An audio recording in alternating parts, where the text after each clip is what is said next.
আসসালামু আলাইকুম ওরহমতুল্লাহ ইন্নাল হামদুলিল্লাহ ওয়াসসালাতু ওয়াসসালামু আলা বাদ।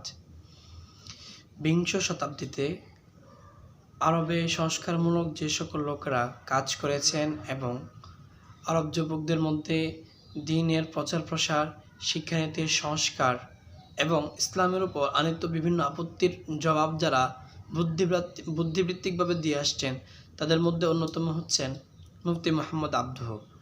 আমরা এখন তার জীবন ও কর্ম নিয়ে আলোচনা করব ইনশাআল্লাহ। মুফতি মুহাম্মদ আবদুহ 1849 সালে মিশরের উত্তরাঞ্চলে একটি সম্ভ্রান্ত দ্বীনী পরিবারে জন্মগ্রহণ করেন। তিনার পিতা ছিলেন একজন তুর্কি বংশোদ্ভূত এবং মা ছিলেন আরব বংশোদ্ভূত। শৈশবে তিনি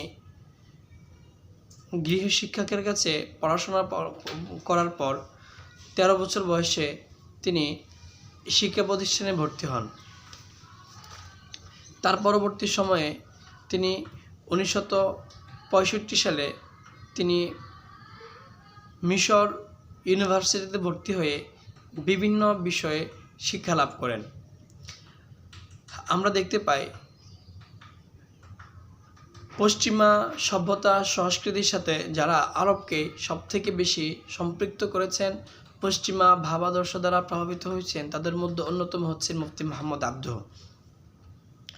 তিনি সবসময় চাইতেন বিংশ শতাব্দীতে মুসলিম এবং পশ্চিমা সভ্যতার মধ্যে একটি ঐক্য গড়ে দিতে।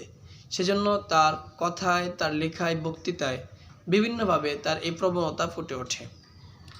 তার শরিয়ার বিভিন্ন রকম সমাধান, ইসলামের বিভিন্ন ব্যাখ্যা, তার ফতুয়া, তাফসির সহ অন্যান্য বিভিন্ন গ্রন্থে তিনি বিভিন্নভাবে বুঝাতে চেয়েছেন ইসলামের যে সকল বিধিবিধান রয়েছে সেগুলোকে তিনি পশ্চিমা আদর্শ দ্বারা প্রভাবিত হয়ে এমন ব্যাখ্যা করার চেষ্টা করেছেন যাতে পশ্চিমা আদর্শ কখনো ক্ষুণ্ণ না হয়, বরঞ্চ পশ্চিমা আদর্শকে তিনি ধারণ করে ইসলামকে এগিয়ে নিতে চেয়েছেন। যেমন ভারত উপমহাদেশে স্যার সৈয়দ আধুনিক ইসলামকে প্রতিষ্ঠা করার জন্য আপ্রাণ চেষ্টা করেছেন, তেমনিভাবে মিশরে তথা পুরো আরবে মডার্ন ইসলামকে, পশ্চিমা ভাবাদর্শ দ্বারা প্রভাবিত ইসলামকে প্রতিষ্ঠা করার জন্য মুফতি মুহাম্মদ আবদুহর বড় হাত এবং অবদান রয়েছে। তার সম্পর্কে তৎকালীন মিশরে অবস্থিত ব্রিটিশ শাসক লর্ড ক্রেমার বলেছেন, মিশরে যে সকল লোকেরা বুদ্ধিবৃত্তিকভাবে অবদান রেখে আসছেন, কাজ করছেন, তাদের মধ্যে মুফতি মুহাম্মদ আবদুহ অন্যতম।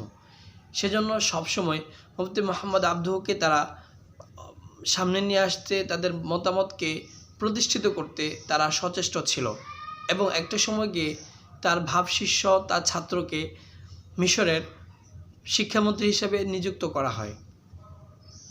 মুফতি মুহাম্মদ আবদুহর এই আন্দোলনের পরবর্তী সময়ে তার বিভিন্ন লেখা দ্বারা প্রভাবিত হয়ে পরবর্তী সময়ে বিভিন্নজন আধুনিক মডার্ন ইসলামকে ধারণ করার চেষ্টা করে, পশ্চিমা দ্বারা প্রভাবিত আধুনিকতাবাদী ইসলামকে তারা রিপ্রেজেন্ট করার চেষ্টা করে।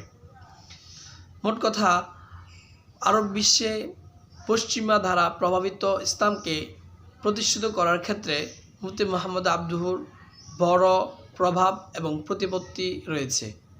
আমাদের আজকের আলোচনা এ পর্যন্তই। আমাদের আলোচনার সাথে থাকার জন্য আপনাদের সকলকে শুকরিয়া, জাযাকুমুল্লাহ খাইর। আসসালামু আলাইকুম ওয়া রাহমাতুল্লাহি ওয়া বারাকাতুহু।